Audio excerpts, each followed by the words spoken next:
Olá, bem-vindos a mais um episódio do 193 BombaCast, o podcast da Fundação de Apoio ao Corpo de Bombeiros.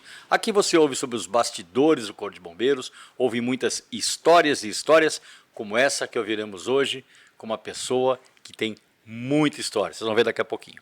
Mas antes de começar esse bate-papo, eu quero lembrar você, inscreva-se no canal 193 BombaCast, dê o like, ative o sininho, acompanhe a nossa programação todas as segundas e quintas-feiras. Com muita alegria e honra, recebemos hoje aqui no nosso 193 BombaCast o Coronel Álvaro Batista Camilo, bombeiro, policial militar e que foi nosso comandante-geral da Polícia Militar do Estado de São Paulo. Coronel Camilo, é uma honra tê-lo aqui conosco, muito obrigado por deixar os seus afazeres, que são muitos, né? Hoje o senhor é subprefeito 7, tem muitos encargos, muito obrigado por ter aceito o nosso convite. Imagina, para mim é uma honra muito grande, né? Conhecer um pouco do que a Fundabom, né, está fazendo aí para o nosso Corpo de Bombeiros e também o que a gente poder ajudar. E de qualquer forma, contar um pouco da história, né? Falar um pouco de mentira aqui também. Mentira não, o senhor tem muita história. Comandante, eu não sei se o senhor já assistiu o nosso podcast, a primeira pergunta é igual para todo mundo, né? Ninguém escapa dela.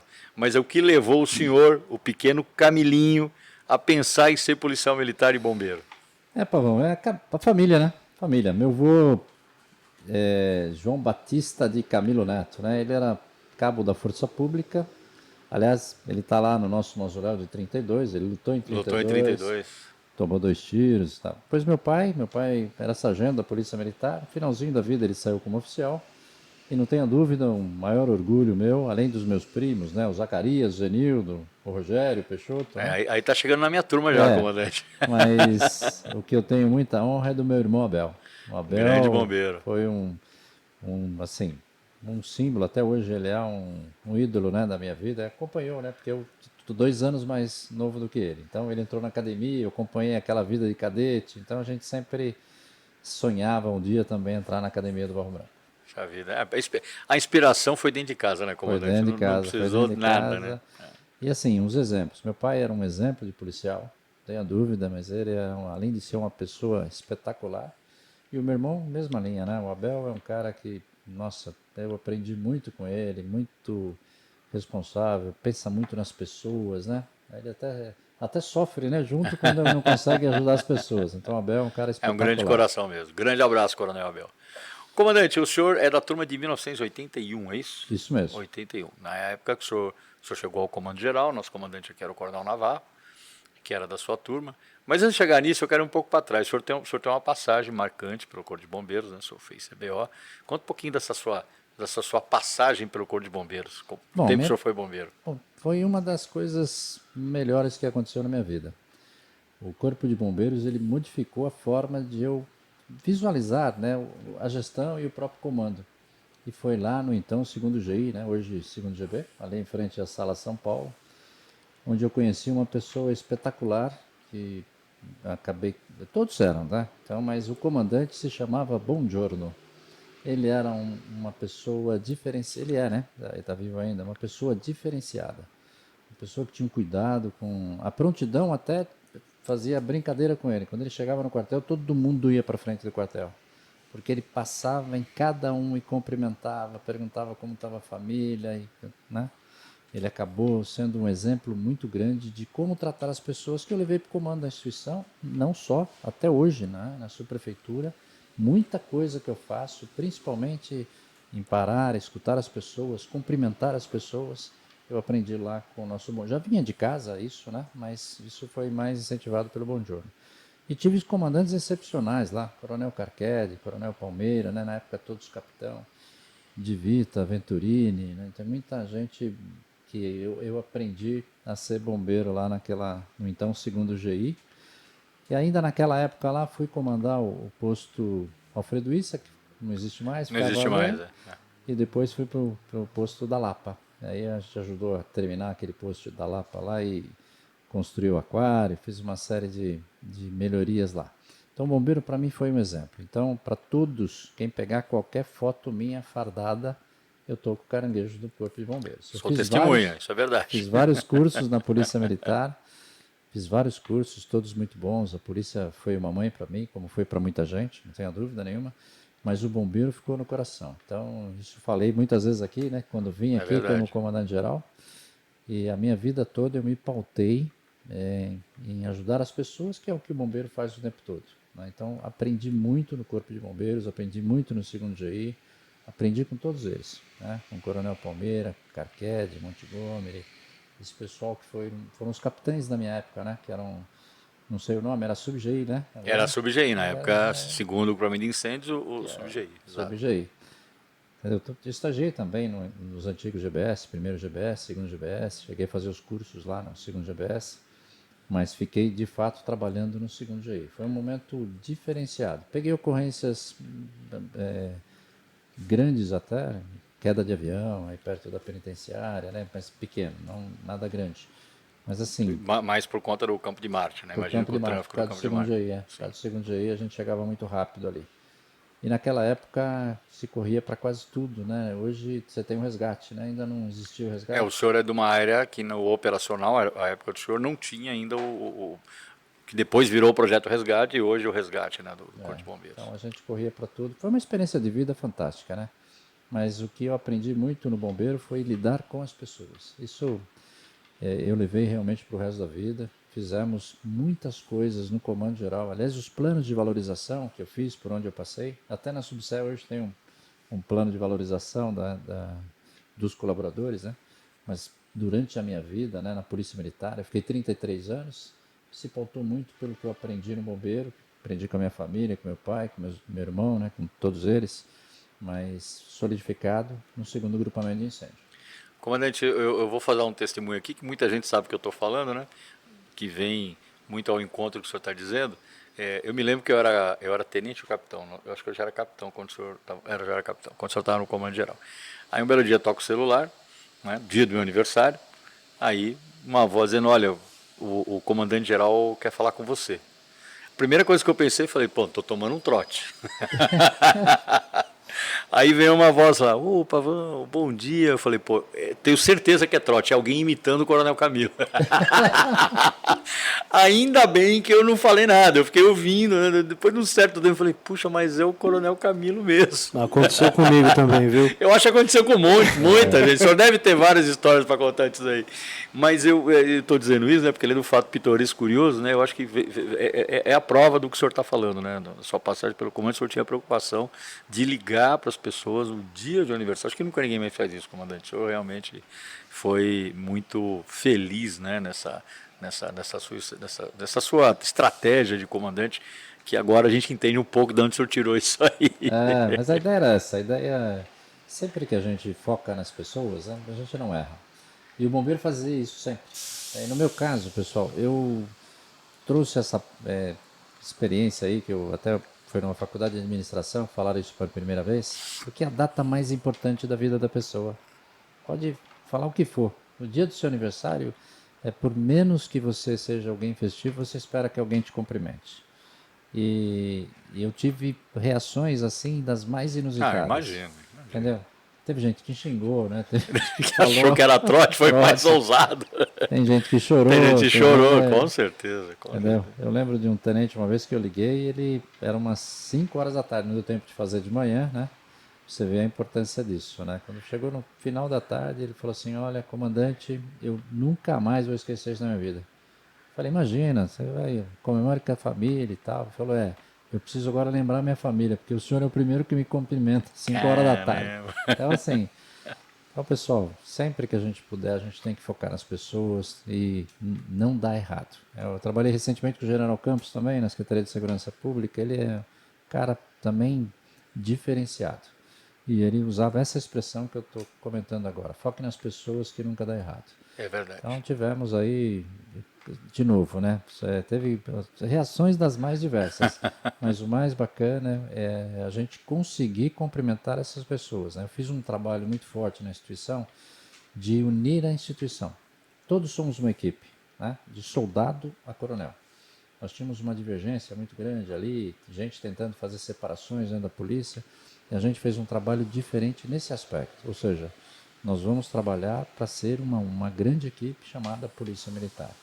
Então fez para os oficiais, eu ligava para todos os oficiais, Às vezes não dava, às vezes não achava, às vezes não tinha o telefone. Vamos lembrar que naquela época ainda não tinha internet, Não tinha WhatsApp ainda, né? não tinha Pois é. Facebook, né? A rede usada na época era o Perdão, Orkut. me permita corrigi-lo. Já fazendo aqui um spoiler, né? Eu ia falar disso mais tarde, mas o senhor foi o comandante eu trabalhava no gabinete do comandante de bombeiros na época, eu era capitão.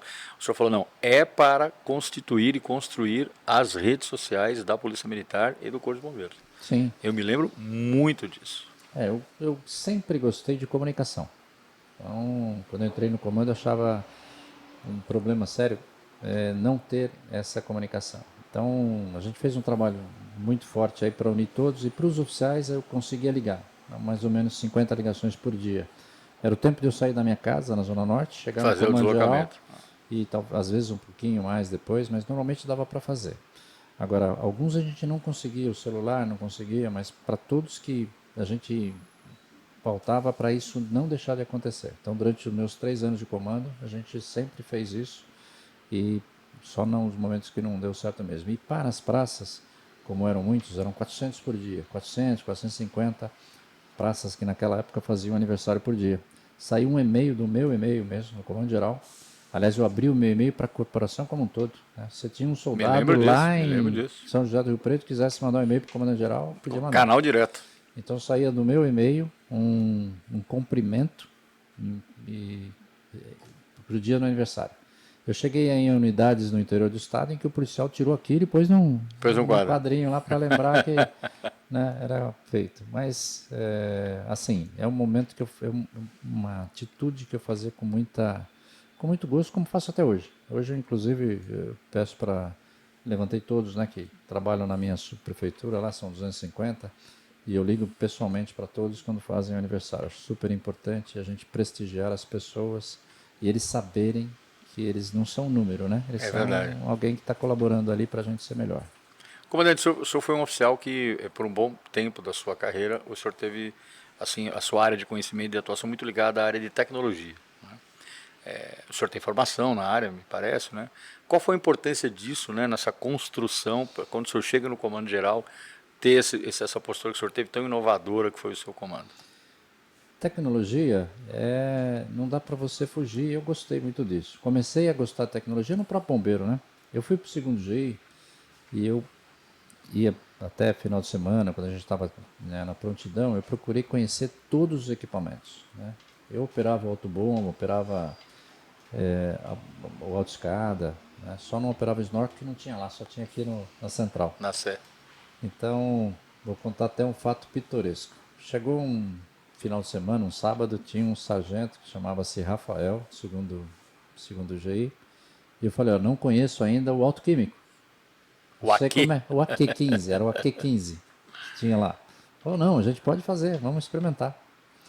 Aí, como a gente operava tudo, falei, vamos aprender. Aí me espinou e tal. Aí eu coloquei na rua Barão de... Ladário. Piracicaba. Paranapiacaba. Lá onde é o 2º GI, virei não para o lado do de Caxias, para o lado de lá. E nós acionamos o AQ15.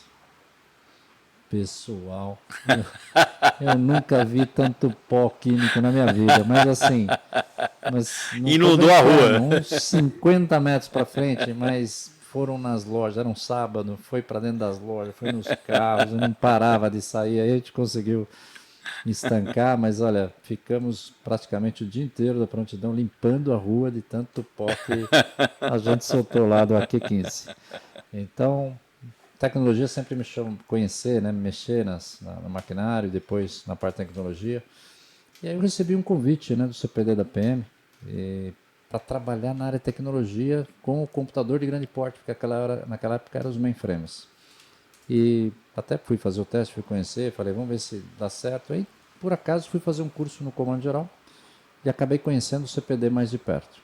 Aí recebi esse convite, acabei indo para o CPD, então tinha até um nome que era o Prodapom, né? Processamento de dados da Polícia Militar, se transformou em CPD. E eu achei super interessante. Falei, olha, isso aqui pode dar uma virada, não só no bombeiro, como na polícia, né? Vamos lembrar que naquela época a nossa loteria, né, jogava na loteria, você furava um cartãozinho. Era cartão perfurado. E o CPD trabalhava com cartão perfurado. E aí eu acabei aceitando esse convite, fiz um teste lá se eu tinha aptidão. Eu lembro que de bombeiro foi mais gente comigo, Rogério Paixão foi junto comigo, Marcelo Gomes Manuel foi junto comigo. Então, é aquela fase assim, ó, vamos todo mundo, vai ter um concurso, vamos lá. Aí eu fui para lá, gostei da área de tecnologia e falei, precisamos usar mais a tecnologia. E aliado à minha parte que eu gostei sempre de comunicação, então a ideia é falar, olha, vamos fazer tudo chegar para todo mundo. Eu tinha naquela época a gente tinha uma comunicação interna muito ruim, né? Na polícia, no bombeiro, as coisas não chegavam. Eu falava, pô, tem que usar isso para fazer chegar. Então, comecei a trabalhar muito forte com tecnologia, falar assim, ó, nós temos que tem tecnologia na ponta, tem que vir. Então a tecnologia, quando eu fui para o CPD da PM, ela era meio fechada, né? Olha, tinha um grupinho lá de nerd que falava, né? Falava a língua deles ali, lá, ficava entre falando eles, de bit byte, e a gente falava, olha, não, isso tem que chegar para todo mundo, tem que chegar na ponta da linha. E aí, paralelamente a isso, começaram a surgir as redes sociais, surgiu uma rede chamada Ning, chamava Ning a rede, aí o Orkut também, Orkut se um desenvolvendo. pouco depois. Mas o senhor foi para lá numa época, me corrija se eu estiver errado, em que as unidades operacionais, seja do Bombeiro da Polícia, não tinham nem PCs ainda, né? Não tinha. Não Na tinha, realidade. a gente estava ali na era do... O Brasil não tinha o PC. O Brasil não né? tinha, é verdade. Estava começando a surgir os 3 equipamentos que foram muito divulgados na época, mas era mainframe para todo lado. Nós nas unidades recebíamos aquelas listas grandes de materiais. Aquele monte de lista. Para você ficar conferindo manualmente. Começou a surgir o PC, chamava-se compatível com o IBM PC. Tinha reserva de mercado, você não podia importar um equipamento, você não podia comprar um PC. Só tinha da Itautec, tinha da Cisco, mas não é essa Cisco de hoje que a gente usa, era uma empresa chamada Cisco, e você tinha também Prológica. Então você tinha esses 3 que comercializavam o micro, mas era muito ruim o micro ainda, era muito inicial naquela época, né? Estamos falando no final dos anos 80. E aí fui para lá, comecei a trabalhar no mainframe, eu trabalhei com cartão perfurado mesmo. Os programas para executar a folha de pagamento da PM, por exemplo, era tudo em cartão perfurado. Depois foi chegando o microcomputador, foram indo para as unidades, e aí começou a crescer um pouquinho a tecnologia aí no mundo inteiro. Aí nós estamos chegando na década de 90 e começa a abrir abertura, né, a haver abertura de mercado, começa a importar, os micros puderam ser importados, mas mesmo fora ainda não eram aqueles micros 100%. Né? O micro mais conhecido de fora era o Apple. O Apple era o mais conhecido. Né? Estamos falando de uma época, pessoal, que não tinha o Windows ainda. O sistema operacional era o DOS. Era o DOS. Disk Operation System, era o DOS. Né? Que deixou o Bill Gates rico, né? Porque muito rico. Ele vendeu para a IBM vendia todos os PCs e dava o DOS junto que ele comprava do Bill Gates. do né? Bill Gates. Então, a IBM acreditava naquele momento que a máquina ia ser sempre cara, que a máquina era cara. E o Bill Gates tinha uma visão muito diferente, ele falava, não, vai chegar um momento que o software vai ser mais caro que o hardware. Do que o hardware. E foi a aposta dele, por isso que ele virou bilionário, né? Bom, aí viemos para o CPD, fomos trabalhando lá e desenvolvendo sistemas e a coisa foi crescendo, eu fui conhecendo informática, cada vez mais gostei, aí fiz o curso de análise de sistemas, naquela época não tinha faculdade, hoje tem, mas eu fiz um curso de análise de sistema, junto com esse pessoal que chegou comigo, e começamos a investir pesadamente na tecnologia, na Polícia Militar. E lá mesmo a gente começou a fazer um trabalho já de querer que isso chegasse na ponta da linha, pensar como é que eu colocaria isso. Tanto é que a primeira coisa que eu fiz quando foi comandante-geral foi abrir para todo mundo. Sim. E na primeira oportunidade comprar os tablets para colocar. Eu ia perguntar para o senhor exatamente isso. Quando chegou no comando, porque aí não tinha mais... Eu acho que a gente compreende um pouco essa estrada que o senhor percorreu, né? E ter tido o privilégio de chegar no comando-geral propiciou que o senhor pudesse realmente falar, puxa, vou fazer. Isso o senhor fez, né? Eu lembro que a chegada dos tablets, né, nos caminhões de bombeiro foi uma revolução, né? Para você despachar pelo tablet, você acompanhar onde é que a viatura está, controlar o tempo de resposta, enfim, abriu assim uma perspectiva, né, operacional para a Polícia Militar inteira, não só bombeiro, fantástico, né? Quando chegamos a esse patamar aí. Então, eu tive a felicidade de ter muita gente boa também na equipe de comando, né? Você não faz nada sem equipe. Minha equipe foi muito boa, começar do subcomandante, né, o Coronel Antão, me ajudou bastante. mas eu tive aí o Coronel Deac, o Alfredo Deac, como diretor de sistemas. Já tinha trabalhado com ele lá na diretoria de sistemas, trabalhei com ele um pouquinho também na segunda sessão. E depois, quando eu fui comando-geral, ele tive a felicidade aí de promovê-lo e pus na diretoria de tecnologia. E eu lembro até hoje, quando ele promovia, eu falei, olha, você vai pôr computação embarcada. Embarcada. E me estuda isso aí. E a gente foi estudando, foi criado um módulo, porque não existia na época, e nós compramos 11 mil tablets. Né? Isso foi em 2010 para virar 2011. 2011 que foi Pô, instalado. foi quando eu capitão, me lembro bem que eu fiz carga de um micro. Ó, tem um micro para você lá receber. Eu usava o meu, né? Carga pessoal do oficial. Essa é outra coisa que foi um avanço para a PM, né? Nós tivemos uma negociação com o governo Serra, e eu lembro até hoje, foi lá, governador, olha, nós estamos fazendo aqui a gente pagava por LP, que era a linha privativa. Linha privativa. E você pagava ponto. O bombeiro queria falar com o Copom, você tinha uma LP do que do Copom. Queria falar com, sei lá, o 8º GIS, tinha uma linha daqui até Santo André. E aí estudamos lá na diretoria que já era diretoria, já tinha virado diretoria, chamava diretoria de sistemas. Então a gente estudou o contrato naquele momento para falar assim, ó, vamos reduzir, vamos ligar para qualquer lugar como se estivesse em ramal. Um grande contrato para o estado todo de telefonia, e aí economizamos na época 3 milhões de reais por ano, né, com telefonia. Você gastava muito. E mesmo com a economia, eu me lembro, né, obviamente, além do PC, eu recebi ainda o pendrive, né, com o chip, para eu poder estar online o tempo todo. Então, mas como é que foi isso aí? Cheguei para o nosso governador Serra, falei, governador, nós vamos economizar bastante por esse contrato e tal. Ele falou, mas dá certo. Eu falei, dá certo, sim. Aí ele falou, tem certeza? Eu falei, tem. Se eu fizer, o senhor deixa eu usar o dinheiro? Aí ele falou assim, não, quanto vai economizar? Eu falei, perto de 3 mil, mas eu posso informatizar a PM. Ele falou, não. Se der certo, isso pode fazer. E aí fizemos o contrato, economizamos. A partir daí, o cadete que entrava na academia Exatamente. começou a receber um notebook, e não tinha notebook com Wi-Fi, né? Exatamente. Era uma outra época. Tinha que espetar o modemzinho lá. Tinha um modemzinho aí. Então, a partir daí, primeiro a gente deu um micro para todos os oficiais. Eram perto de 5 a 6 mil oficiais. A gente deu um notebook para todo mundo. Todos os oficiais, de tenente a coronel, receberam. E a partir daí entrou na academia do Barro Branco, recebia um notebook com acesso à internet, e a internet paga pelo Estado. Eu comandava sub-GB. Isso foi uma revolução imensa, porque da minha casa, se eu quisesse, claro, estava tudo conectado, eu estava online, eu conseguia saber o status da viatura onde ela estava. Isso nós estamos falando em 2010, né? Foi isso? 2011. 2011. Falar isso hoje até, né? Mas nós estamos falando de 2011, né? Estamos falando de 13 anos atrás essa história. Não, internet ruim, as coisas não funcionavam direito. A maioria usava linha de escada ainda da internet. Mas a gente conseguiu dar para cada oficial, até para os oficiais médicos. Eu lembro que um médico falou, como é que eu uso, né? Que era um médico lá do próprio QG. Eu falei, bom, faz curso aí, se vira. Aprende aí que você vai precisar disso aí. Mas olha, todos receberam, todos passaram a ter acesso à informação.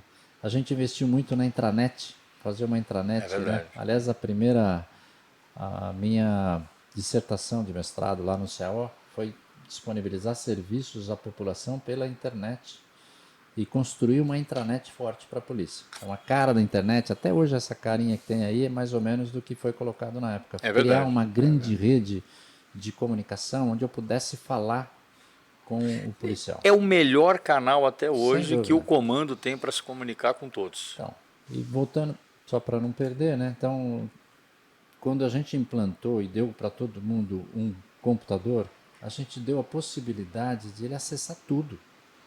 De ele acessar os manuais mais recentes, dele fazer estudos em EAD.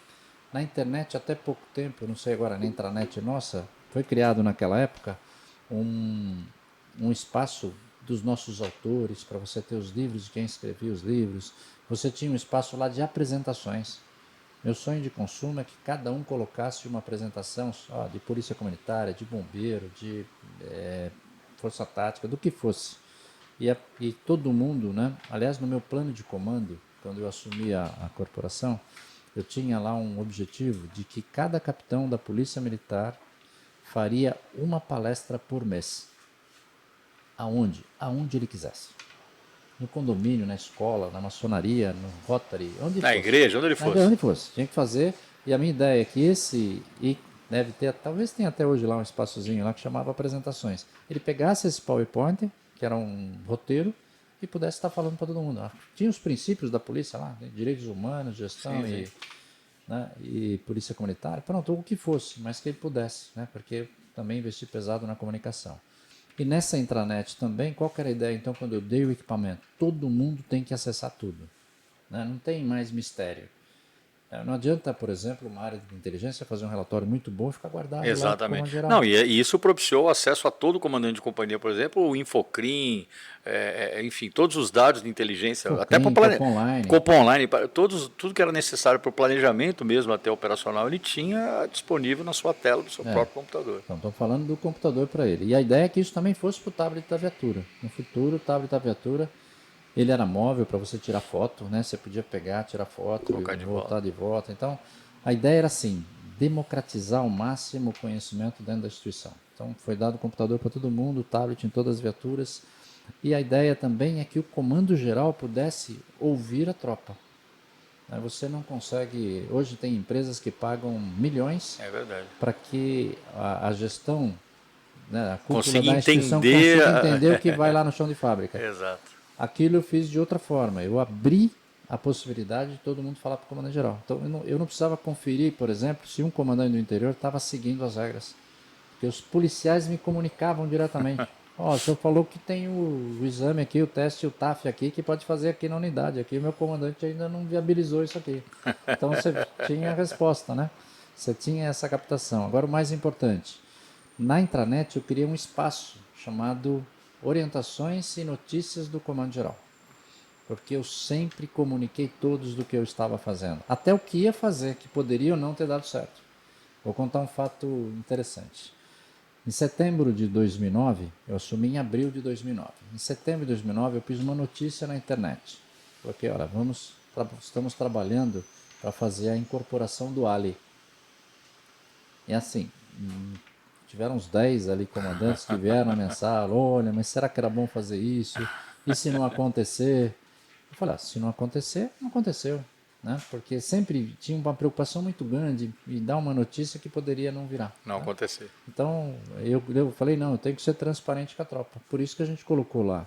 Deve ter até hoje isso aí. Uma orientações que eram instruções mesmo. O comandante-geral fala, olha, tivemos um fato lamentável, precisamos tomar cuidado com isso, com aquilo. Então eu escrevia muito e mandava colocar na intranet. E o outro eram notícias do comando-geral. Então, o comando-geral foi até o governador, nós pedimos a incorporação do Ali, estamos trabalhando por reajuste salarial. Então, eu fui muito franco com a tropa o tempo todo. E, de novo, colocando na intranet, ia do coronel... É o canal oficial de né, do comando e aliás, aquilo... eu usava essa frase, né? Eu lembro, isso que eu falei. Fala, pessoal, esse aqui é o canal oficial. Porque você começa, né? Fake news sempre existiu. Sempre existiu, independente de ter rede social ou não, né?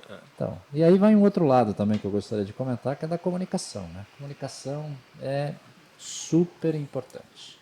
Então, o que a gente fez no comando da instituição? Quando eu assumi em 2009, e já tinha isso na minha cabeça, porque eu vim comandar o M1, senti essa dificuldade, né? Que eu comandei 2 anos o M1, depois fiquei 3 anos no comando geral. Naquela época eu podia ficar 5 anos, né?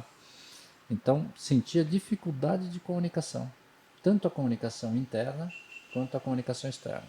Aí você vai pegar o nosso plano estratégico da época, do comando da instituição, plano estratégico da instituição, alinhado com o plano plurianual do governo, etc. Você não tinha uma linha de comunicação social. Não era... Porque a comunicação social era uma coisa feita ali só de relações públicas dentro da 5ª seção. Então, nessa época, eu criei então o Centro de Comunicação Social para cuidar de comunicação de forma geral. E criamos também o Centro de Inteligência, que também não tinha. Então, eu tirei de dentro do Estado-Maior a área de comunicação e tirei de dentro do Estado-Maior a área de inteligência. Para quê? Para que ficasse uma área que pudesse trabalhar, porque você estava fazendo comunicação social dentro de um órgão de staff. Sim. Então você acabava dando ordem, fazendo coisa operacional dentro de um órgão que não era para isso, um órgão de assessoria. Deu muito certo, né? E a gente aí até hoje, né, comandante? Está aí até hoje. A gente criou os dois lá para quê? Para que isso, inclusive na época eu achava tão importante, fui verificar como funcionava no Exército, na Marinha, na Aeronáutica, né? Também tem o Centro de Inteligência da Marinha, Mesma do Exército, coisa, da Aeronáutica. mesma coisa. E lá, como eu fiz na PM também, elas ficavam diretamente ligados ao comando da instituição. Passava por ninguém. Né? E a mesma coisa a gente fez na Polícia Militar. Então, a comunicação, ela faz parte de tudo. Tem que fazer, né, Tem que comandante? fazer tudo. Né? O que nós estamos fazendo aqui? Comunicando. Comunicando para todo mundo aí, para que todo Nós mundo estamos conheça. comunicando e estamos registrando a história, porque isso é uma parte muito importante da comunidade. As gerações que nos sucedem, né, eu também já estou na reserva um tempo, estourar mais, às vezes elas não têm a exata noção por que as coisas são como são hoje. Né? Na verdade, você tem que olhar para trás, tem que olhar no retrovisor, como eu costumo dizer, para entender, né, qual foi o Sem caminho, quais dúvida. foram as opções, quais foram as escolhas. Né? Aliás, isso é uma coisa que eu deixo aí para todo mundo, seja comandante, seja na polícia, seja em qual lugar. Onde que eu aprendi muito? Eu aprendi muito ouvindo os mais antigos. Então, quando eu assumi o comando também da instituição, eu criei um conselho chamado Conselho dos Comandantes Gerais, que congrega todos os comandantes gerais vivos da Polícia Militar. Isso está publicado em boletim, deveria ter reuniões sempre bimestrais. E como que eu fiz dentro do comando geral? Eu ia fazer uma coisa nova, vamos mudar o uniforme, mudar alguma coisa. Assim, era opinativo esse conselho. Então eu chamava lá, na minha época tinham 13 comandantes, desde o Coronel Viana, né, para cá. O Coronel Braga do Exército já tinha falecido. Desde o Coronel Viana para cá eram vivos. Eu chamava no comando geral, mostrava o que ia fazer e ouvia os comandantes. Cada um passou por um problema que eu não precisava repetir. Exatamente, Entendeu? uma experiência. Uma experiência, deu muito certo. Eu vou dizer para você, não caí do comando da instituição em março de 2010, quando houve um fato gravíssimo dentro da instituição, que foi a morte de um motoboy dentro de uma unidade policial, lá na Casa Verde, porque eu tinha ouvido principalmente duas pessoas. Né? O Coronel Viana, falecido Coronel Viana. O Coronel Viana falou para mim, eu sempre quando eu trazia os comandantes, fazia uma exposição para eles do que era a polícia, e quando ele ia embora, eu falava, olha, comandante, se tivesse que deixar uma mensagem, qual que você deixava? Para mim, como comandante agora. Isso foi logo em 2009. E o Coronel Viana falou, se eu puder, e você puder me ouvir, ele era muito cavalheiro, né? Muito gentil. Falou, prepare-se para a crise, porque ela vai acontecer. Todo comando tem crise, o seu não vai ser diferente. E é uma crise grave. Eu falei, grave? Ele falou, Falou, a polícia lida com vida e com direito. É verdade. Ou você prende alguém que não devia, ou lesiona alguém que não devia, né? Ou você cerceia um direito que não devia. Então ela é sempre grave. Então se prepare para isso. E ainda, se eu puder dar uma sugestão, vai ser ligado aos direitos humanos. Então, a partir daí, olha, isso ficou muito na minha cabeça. Eu comecei a chamar, durante o ano de 2009, eu trouxe para o Comando Geral todos os militantes de direitos humanos. Chamei Zé Gregory, né, faleceu agora há pouco tempo. Chamei Paulo Sérgio Pinheiro, Sérgio Adorno, o Condep, todo mundo, na época, para conhecer o que era a Polícia Militar. Explicava sobre os princípios e tudo bem. E fui fazendo esse trabalho. E como que aconteceu isso? Justamente uma violação de direitos humanos, né, dentro de um quartel. Aliás, nem na ditadura, né, no período do regime militar, teve lá uma morte dentro do quartel, e eu tive dentro do quartel da PM, né, e nós tivemos.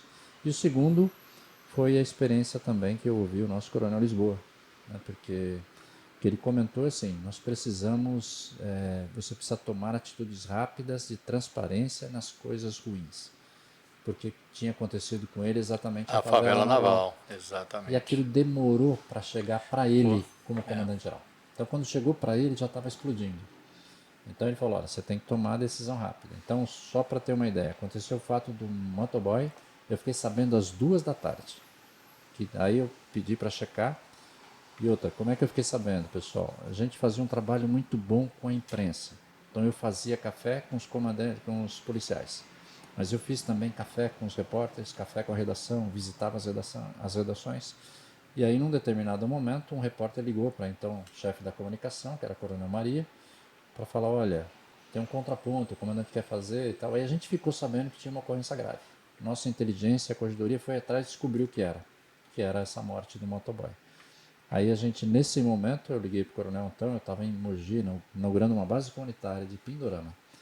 E aí eu falei, então, é grave assim? Ele falou, dá uma checada. Aí checou, meia hora depois, aconteceu mesmo, é grave. Então eu falei, marca. Ainda falei para ele, prende o pessoal que estava na companhia naquele momento e marca uma coletiva de imprensa às 17 horas. Aí o Antão falou, mas vamos fazer? Eu falei, não, vamos fazer, porque...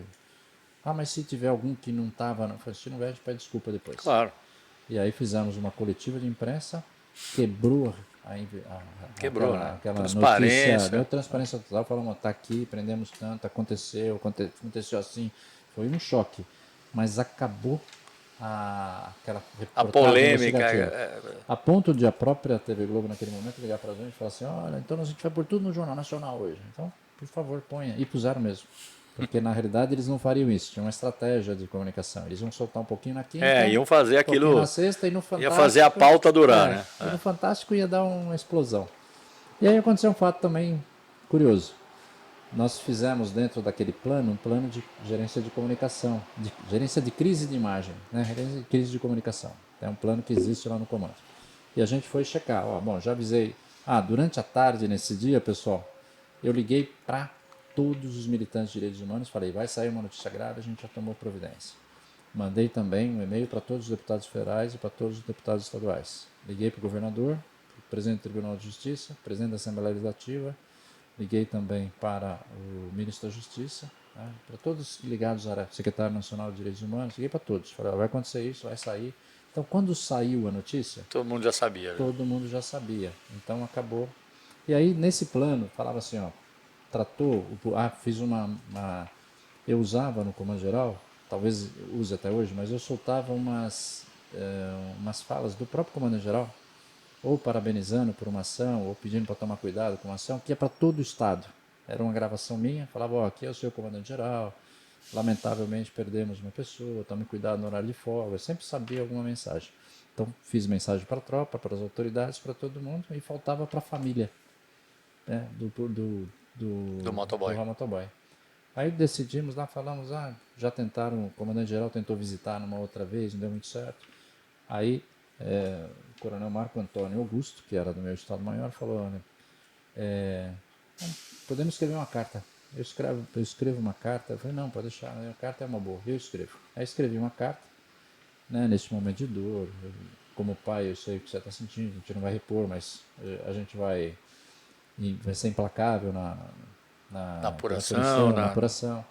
E aí o que aconteceu? Esse advogado pegou essa carta, e essa carta eu mesmo escrevi de próprio punho, né? Tá até na intranet essa carta, se procurarem lá, vai estar escrevida de próprio punho, e eu falava lá que eles são insanos, que não deviam vestir farda.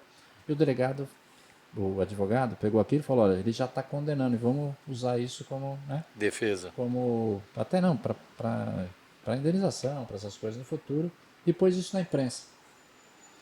Aí todo aquele fato do motoboy ficou esquecido. Por quê? Porque a carta ela foi muito humana. Então saiu que, a parte humana da Polícia Militar de São Paulo. Saiu o editorial do Estadão, tudo. O mote não deixou mais ser o problema. Exatamente. Tirou o foco. Passou a ser a carta do comandante. A carta do comandante olhando o lado humano da coisa. Fantástico. Assim, pessoal, só para deixar... Fantástico. Não, o senhor eu falei que o senhor tinha muita história. E eu me lembro de uma coisa, mudando um pouco a área, mas foi uma coisa muito importante que aconteceu na sua época, que foi a mudança na estratégia da passagem para a reserva, né? Foi no seu comando em que mudou-se os parâmetros, né? E que, na verdade, foi talvez um dos maiores catalisadores de progressão na carreira que a minha geração assistiu, né? Só para lembrar, né, naquela época lá o limite para a passagem para reserva era a idade, né? No seu comando o senhor mudou a estratégia e passou a ser o tempo no posto, né? E para mim, pelo menos a minha, que era tudo capitão, abriu não um horizonte, né? Abriu um oceano, né? E foi muito importante isso também. Fala um pouco sobre isso. Então vamos lá. Tem duas leis aí que a gente acabou passando no comando que eu acho que ajudou muito a progressão de carreira. Uma delas foi o posto imediato. Então eu resgatei o posto imediato. O resgate do posto imediato. Nós perdemos o posto imediato em 2001 e a gente resgatou em 2011. Então as praças nunca perderam, mas os oficiais trocaram por um possível aumento, lembra? E acabou não acontecendo. Não aconteceu nada. Então a gente pôs aí em 2011. Depois de 2013, ainda como vereador, ajudei também para que os oficiais da reserva também tivessem o posto imediato. Esse foi um avanço. Mas esse, que é a lei da preterição, eu acho que foi o ganho institucional. Exatamente. Então, só para todos terem uma ideia, naquela época o coronel tinha um limite de 5 anos, mas do tenente-coronel para baixo só a idade. O tenente-coronel é até 62, né? Eles, aliás, se intitulavam Turma de 62. Turma né? de 62. Turma de 62, porque essa aí. Então eu fiz uma legislação que funciona até hoje, que tendo 5 anos no posto, tempo para aposentar, tendo, né, para passar para a reserva, E já tendo 5 anos no posto, sem possibilidade de ascensão, vai ex officio para reserva. Então, você teve capitão indo para reserva, tenente indo para reserva, major, tenente-coronel. Deu uma assim, Comandante, para o senhor ter uma ideia, o que aconteceu, eu vou falar uma experiência pessoal. Eu era capitão do gabinete. Né? De uma hora para outra, eu virei chefe de gabinete, porque aposentou, todo mundo estava na minha frente, e até eu ver as movimentações, até as coisas se rearranjarem, eu como capitão, mas eu sou capitão, como é que eu vou ser chefe de gabinete? Claro, foi um transitório passageiro, mas foi um impacto muito grande, né? Fantástico. deu uma renovada na instituição, né? Porque você... um exemplo prático, eu vim comandar o M1, fui promovido a coronel, eu fui cedo a coronel, fui com 28 anos de serviço, eu fui promovido a coronel. Vim comandar o centro aqui, por escolha minha, inclusive, porque o Coronel Diniz era um gentleman, né? Aliás, um grande abraço aí ao nosso comandante, Coronel Diniz. Ele me promoveu a coronel e tinha opções de ir para o interior, mas ia ser subcomandante. E aqui, no M1, ia ser comandante. Aí eu falei, olha, ele perguntou, onde você quer ir? Eu falei, pelo amor de Deus, você está me procurando um coronel, põe onde a polícia precisa. Onde precisar. Aí ele falou, não, mas eu quero que você escolha. Eu falei, não, comandante, então eu prefiro o M1 que eu vou comandar. Aí ele falou assim, então pode ir lá. Inclusive o M1 são com 2 Fs. Eu falei, 2 F? Ele falou, ou você se faz, ou você se prejudica. aí vim para o M1, trabalhar aqui no M1, né? Aí a gente começou um trabalho forte aqui no M1. E perdi o que eu estava falando aí a respeito da dinâmica da carreira. Da dinâmica da carreira, Então aí o que aconteceu? Eu fui promovido a coronel, vim para cá, e aí quando eu fui para o comando geral, né? Era do posto imediato, a preterição, esqueci. Da construção, o senhor vai falar provavelmente alguma coisa sobre a construção de como chegou nessa história da renovação. Aí, da renovação. Lembrei, pessoal, é a idade. Né? Então o que acontece? Eu vim comandar o M1 e os 3 batalhões eram mais antigos do que eu. Mas bem mais antigo. Né? Então eu era um coronel e os tenentes coronéis do 7, do 11 e do 13 muitas turmas eram coronéis mais antigos, né? Respeitosos, etc. Sempre me atenderam bem, não tinha problema, mas se você perceber, é uma coisa que causava né, não saírem, né, o pessoal, porque não ia ser promovido, mas também não ia embora. E essa lei da preterição, então, ela deu uma renovada e depois passou a ser uma rotina, né? Sim, então, virou, agora, é a nossa, até hoje. Causa. A renovação, pessoal, é importante. A gente falava no café, né, comandante? Porque o senhor assumiu a posição de comando número 1 da instituição, que foi o comando geral, mas independente do comando, né, seja até de companhia, né, a renovação das pessoas é uma coisa muito importante, porque a gente não consegue deitar o olhar sobre tudo, né? A gente... Claro, as coisas comezinhas do dia a dia, da gestão, do operacional, ou seja, da gestão, ela é feita, mas existem áreas que a gente não consegue muitas vezes atingir num período de comando. Então a alternância, ela é muito saudável, né, comandante? Porque cada um que chega tem uma visão que vai crescer determinada área necessária da Polícia Militar. Né? E outra, por mais que a gente queira, a gente não conhece tudo. Você mesmo falou isso. Então aqui, o próprio bombeiro, eu posso gostar mais da parte de incêndio, mais da parte de salvamento, e eu posso me dedicar mais a uma área. Então é bom que venha uma pessoa que tem um olhar diferente. Sem dúvida. Isso também no comando da corporação, em qualquer lugar. Não dá para saber todo mundo sabe tudo. E não dá para ser super generalista. Você gosta mais de um. Eu gostava mais de tecnologia, né, e comunicação. Tem outro que gostava mais da área operacional, outro gostava mais da área do choque.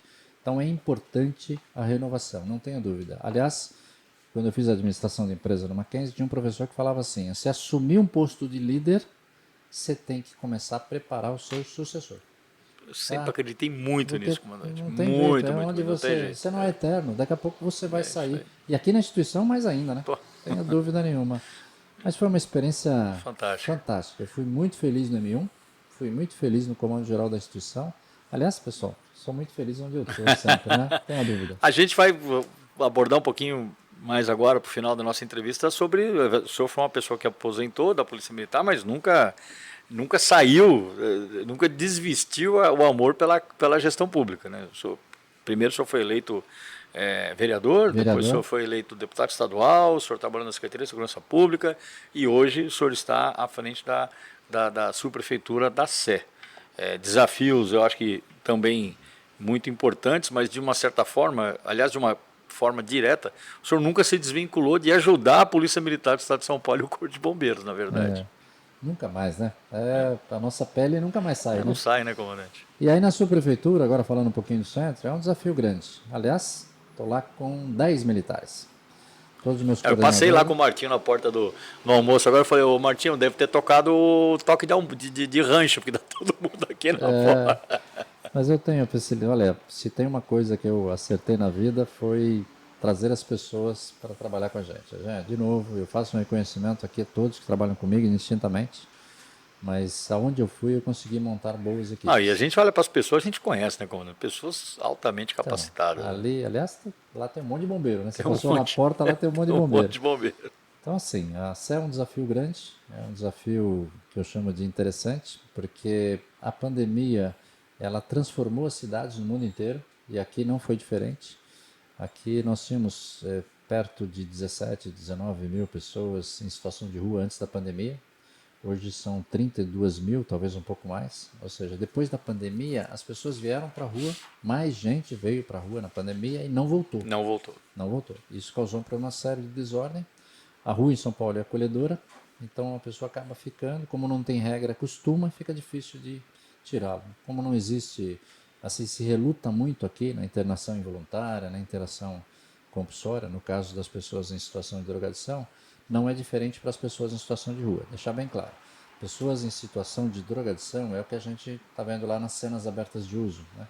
Chama de Cracolândia. E as pessoas em situação de rua são as pessoas que simplesmente vão para a rua. Elas vão morar na rua. Muitas vezes não fazem nem consumo de álcool. Elas vão lá na rua. Viver sem regras. Então elas não aceitam muitas vezes o acolhimento. Você vai para um albergue, para um hotel social, para Tem uma alguma vila, regra, encontra. horário. Você tem horário, você tem que tomar banho, você tem que, sabe? Quando você está na rua, ninguém te incomoda. Você pode ficar prostrado o dia inteiro ali, né?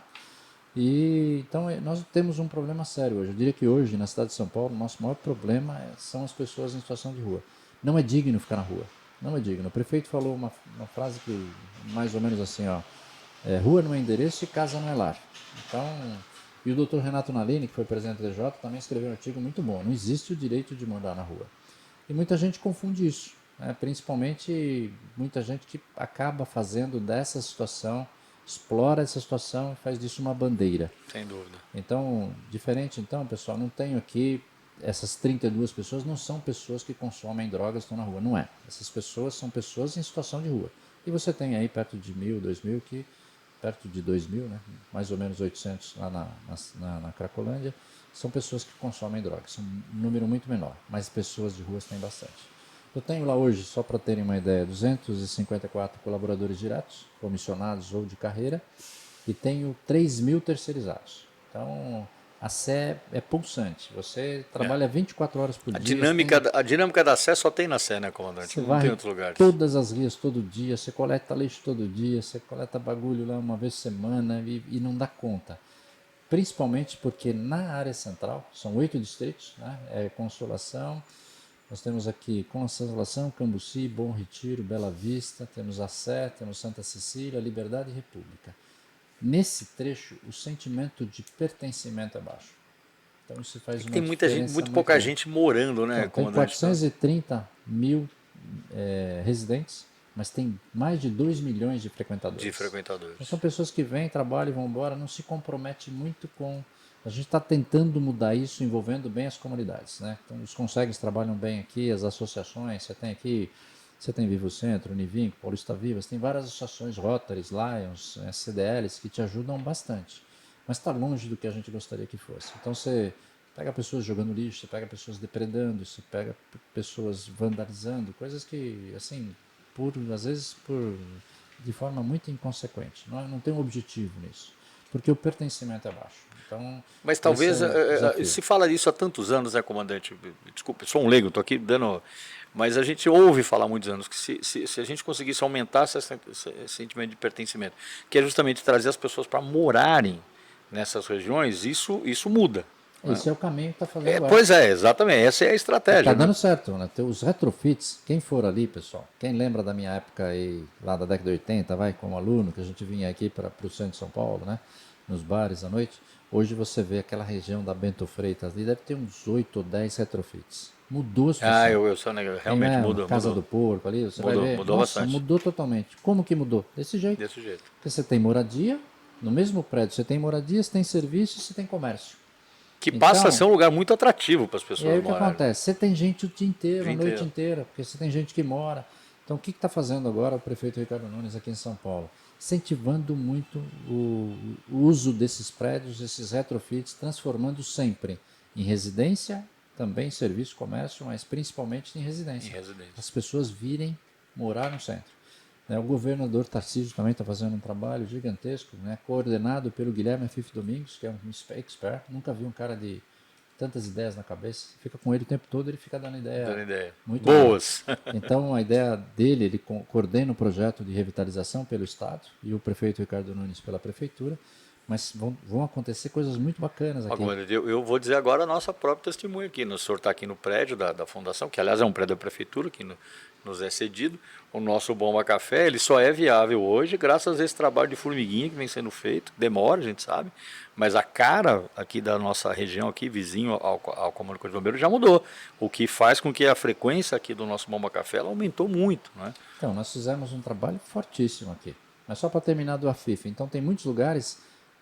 uma ideia fantástica. Aquele prédio da Votorantim, que agora já é a Secretaria da Agricultura. Do lado do Teatro Municipal. Se tudo der certo, pela ideia do AFIF, vai voltar a ser um hotel 5 estrelas. Que ele foi, né? Foi hotel, depois a Votorantim e hoje a Secretaria. O prédio do Banco Estado também ali, onde é a Secretaria de Esportes, é um prédio maravilhoso, tombado. Deve ser um hotel 5 estrelas. A Casa de Francisca, né? Está abrindo amanhã, de noite, vai ficar até de meia-noite. Então, assim, agora o que a gente fez na Sé aqui? Né? Vamos falar um pouquinho do trabalho da Sé até para entender. Então tem essa parte que está ajudando o Estado, o município. E o que eu fiz aqui? Foi o prefeito me chamou. O prefeito, quando ele me convidou, eu fiquei lá, né, vereador, deputado, fui trabalhar 4 anos na Secretaria de Segurança. E depois, quando eu saí em janeiro, logo depois o prefeito Ricardo me chamou. E deu certo, o Coronel Salles acabou assumindo uma vaga na Câmara Municipal e eu vim para a sua prefeitura. Ele falou, olha, eu queria que você me ajudasse a ordenar o centro. Está muita desordem. Então, o ano passado, fevereiro do ano passado, se você lembrar, quando eu assumi aqui, tinha Feira do Rolo, gangue da bicicleta, gangue do Mata-Leão, a praça toda detonada, não tinha jardim, não tinha nada. Então aí a gente fez o que a gente sempre fez na polícia, né? Planejar. Planejamento. Peguei lá esse monte de oficiais que eu tinha lá e pus para pensar. Fizemos um plano estratégico, definimos políticas fortes, né? Foco no cidadão, olhar o copo mais cheio, atender bem. E também definimos o objetivo, que era melhorar o centro. Com isso saiu um plano de ação, onde a gente pegou todos os 8 distritos, estudamos as prioridades e definimos prioridades. E a Sé, mas de longe, a Sé saiu como prioridade 0. Porque tudo que era problema tinha. Estava aqui, né? Tanto é que era frequente aí sair no noticiário, a praça, olha como é que está o centro, e mostrava a Sé. Essa história das gangues aí durou um tempo. Bom, aí o que eu falei? Falei que o prefeito ele cedeu aí 1.200 vagas da atividade delegada e nós colocamos essas 1.200 vagas no centro. Além disso, pus equipes fixas na Praça da Sé. Do quê? De poda, de limpeza, de lixo, de varrição, né? Que até hoje tem. Até hoje. E aí, o pessoal fica postos ali, a gente passa, mas depois tá postos ali o tempo todo. Fica o tempo todo aí. Conseguimos revitalizar, comecei a plantar. Aí tem um fato interessante. Comecei a plantar a grama novamente, porque eles faziam a barraca, dormiam em cima do jardim. Aí refizemos as pingadeiras, começamos a plantar. E aí você vinha no outro dia, tá tudo arrancado. Por vandalismo, contra o que a gente estava fazendo. Arrancava a grama e deixava lá do lado até. Aí não teve dúvida, né? Aí a gente tomou uma medida radical. Pus grade todos os jardins. Foi quando gradeou, foi corajoso, porque o senhor tomou pedrada pra chuchu. Tenho ainda 2 ações populares, né? Contra mim por causa das grades. Porque falou que estava cerceando. Não está cerceando. A grade só está em volta do jardim. Exatamente. E já pegou, já está ficando bom. Agora com as câmeras, colocando as câmeras eu começo... Melhora mais ainda a tirar as grades, porque aí eu consigo monitorar. Claro. Hoje eu só não tiro, porque se eu tiro, vai montar barraca em cima da grade. Então, esse trabalho forte Então, o que a gente fez? Além de atender os 5 meias demandas, a gente criou um itemzinho a mais, que é o plano de ação. Esse plano de ação está mudando o centro de São Paulo. Se hoje você anda na Sé, você anda no Centro Histórico, você anda na Praça do Patriarca, você anda no Municipal, né? E agora a prioridade, já fizemos a revisão do plano, né? A prioridade mudou, está indo um pouquinho mais para lá, República, Aroche, mas está mudando o centro de São Paulo. Não, está mudando. A gente até, mas, olha, a gente voltou a fazer a gente tinha um hábito que a gente deixou de fazer, que era no final do expediente muitas vezes, né, atravessar a Praça da Sé e ir lá na 15 de novembro, naqueles restaurantes, aqueles bares que ficam, fazem o happy hour. Houve um momento que a gente falou, pô, não dá mais, como é que nós vamos cruzar aqui a Praça da Sé? Hoje a gente voltou a ser um hábito, né? Essa mudança ela é muito importante, a gente sente o reflexo disso. Tem uma pesquisa que não fomos nós que fizemos, foi a própria Associação Comercial. todo o entorno da Praça da Sé voltou a ficar pulsante. Eu recebi recentemente o pessoal da Rua do Ouro, o pessoal voltou a comprar na Rua do Ouro. O padre Baronto da Praça da Sé, do Branche, falou, olha, as pessoas voltaram a frequentar o Branche da Praça da Sé, né, da Catedral da Sé. Que é um passeio então, belíssimo, eu fiz, sensacional. Maravilhoso. Então, assim, tudo isso é importante. No fim, é qualidade de vida para todos nós. Então, tudo que a gente aprendeu lá na polícia sobre as teorias, janelas quebradas, crimes de oportunidade, tolerância zero, a gente praticamente trouxe para a administração municipal. Está dando muito certo.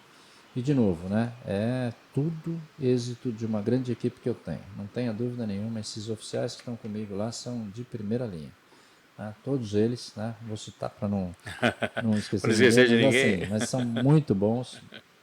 Cada um trouxe a sua experiência, né? Tem 2 engenheiros de bombeiro, tem pessoal do policiamento, porque a gente tem a fiscalização, tem a zeladoria, né?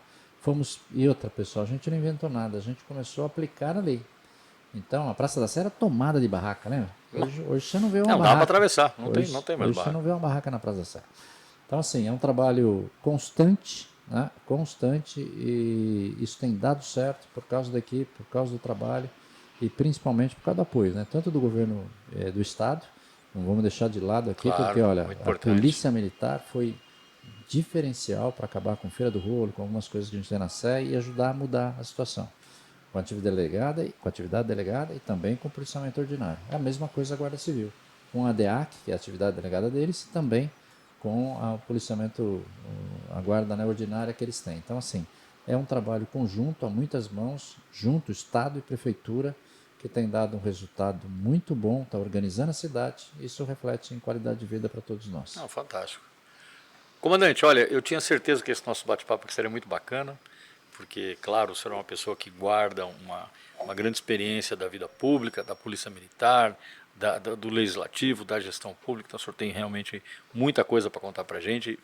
Eu sei que a gente não arranhou nem a superfície aqui, mas falamos de coisas muito importantes, coisas que modificaram a vida das pessoas, né, tanto da Polícia Militar quanto da comunidade. Então eu gostaria de, primeiramente, agradecer ao senhor por tudo o que o senhor fez na sua vida toda, na Polícia Militar, no Comando Geral e pós. Obrigado. Agradecer pela oportunidade de tê-lo, o senhor, conosco aqui. Foi difícil lá. Se não fosse aquela moça, a Carol, ajudar aqui, o senhor não estaria aqui, não.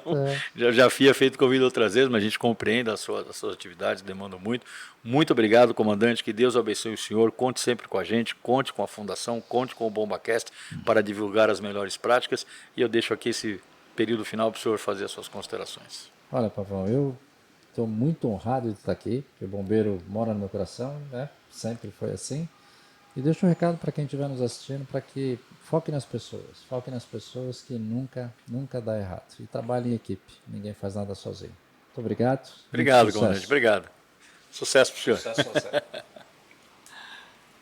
Esse foi mais um episódio do nosso 193 BombaCast. Espero que você tenha gostado, como eu gostei também. Antes de terminar, lembrar você, muito importante, inscreva-se no canal 193 BombaCast na plataforma do YouTube, ative o sininho, dê o like, acompanhe nossa programação todas as segundas e quintas-feiras. Muito obrigado e até a próxima.